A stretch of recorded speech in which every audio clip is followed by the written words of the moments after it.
में रहने वाले राकेश खत्री बर्ड्स के लिए घोंसले यानी नेस्ट्स बनाते हैं, जिससे कई लाखों बर्ड्स को उनका घर मिलता है और वो शहर में रह पाती हैं। पर राकेश जी बर्ड्स के लिए घोंसले क्यों बनाते हैं?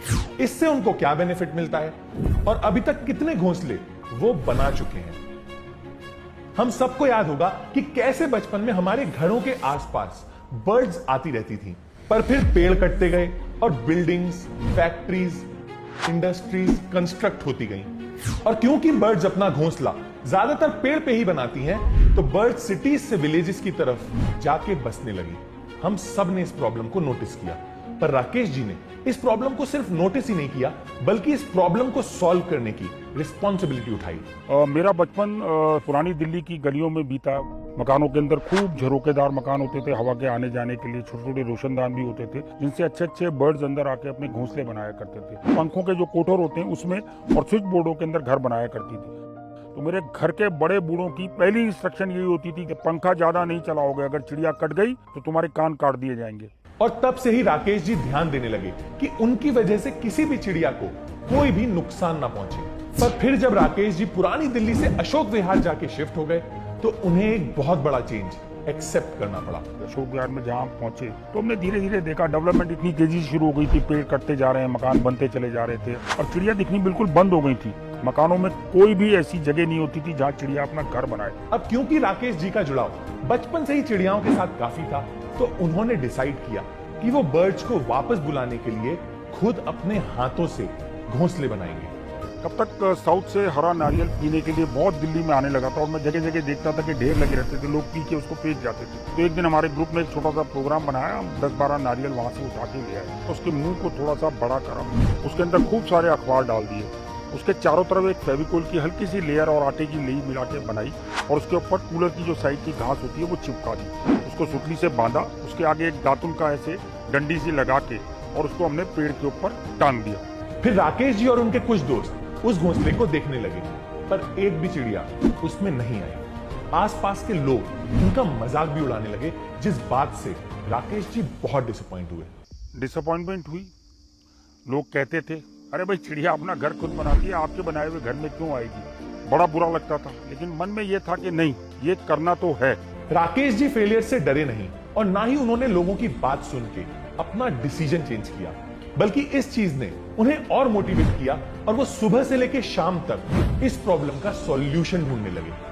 तो एक दिन मैंने एक चिक वाले को देखा जो चिक की पतली पतली डंडियों से चिक बना रहा था। विचार कौंधा कि यार ये चिक की डंडियों से बहुत कमाल हो सकता है, और वो चिक की डंडियां हमने उससे ले ली खूब सारी और उनको खूब राउंड शेप में करा, उसको धागों से बांधा, उसमें एक छोटी सी चूड़ी लगाई, चूड़ी लगा के जब वो ग्लोब की शेप में बन गया, उसके ऊपर टाट पट्टी जो होती है वो लगाया, उसको ऊपर से रस्सी से बांधा, उसमें एक छोटा सा छेद किया और उसके ऊपर नारियल का पूरा जूट लगा दिया। इस बार राकेश जी काफी पॉजिटिव थे, तो उन्होंने इस नेस्ट को लगाया और बर्ड्स के आने का वेट करने लगे। पहले दिन कोई नहीं आया, दूसरे दिन भी कोई नहीं आया, तीसरे दिन भी कोई नहीं आया, पर चौथे दिन फाइनली उसमें एक चिड़िया आई और उसने इस घर को अडॉप्ट किया। उसके बाद जब वो घोंसला उन्होंने अडॉप्ट कर लिया तो मोहल्ले के लोगों ने कहा, भाई हमें भी दो यार, हम भी लगाएंगे अपने घर के पास। हमने 20 घोंसले बनाए और मोहल्ले में हर जगह लगाए और 4 दिन के अंदर हर घोंसले को उस चिड़िया के अलग अलग ग्रुपों ने अडॉप्ट कर लिया।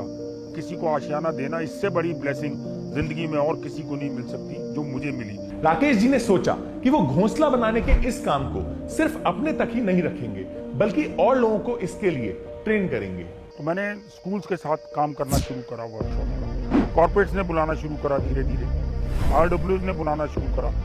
80 साल से लेकर के 6 साल तक के बच्चों ने हमारी वर्कशॉप अटेंड करी और सबसे ज्यादा खुशी उनको तब होती है कि आपके बनाए हुए किसी आशियाने के अंदर किसी दूसरे ने आके अपनी जगह बनाई, उसमें अपने बच्चे दिए, बच्चे देने के बाद जब उड़ गए तो दूसरे किसी पंछी ने उसको अडॉप्ट कर लिया। राकेश जी अभी तक 2,50,000 बच्चों, बड़ों और बूढ़ों को घोंसला बनाने की ट्रेनिंग दे चुके हैं, जिससे कुल मिला के 1,25,000 घोंसले उन्होंने खुद या फिर उनकी ट्रेनिंग की वजह से बनाए गए हैं। अभी इस साल वर्ल्ड बुक ऑफ रिकॉर्ड ने उसके अंदर हमारे 1,25,000 घोंसलों का सर्टिफिकेशन जारी किया है। लिम्का बुक में 2 बार हमारा नाम है। हाउस ऑफ कॉमन्स लंदन के अंदर हमें ग्रीन एप्पल अवार्ड मिला, जो कि स्पैरो कंजर्वेशन के लिए बेस्ट था। ताइवान से सुपर मास्टर ने हम लोगों को इस साल कंपैशन का बेस्ट प्राइज दिया।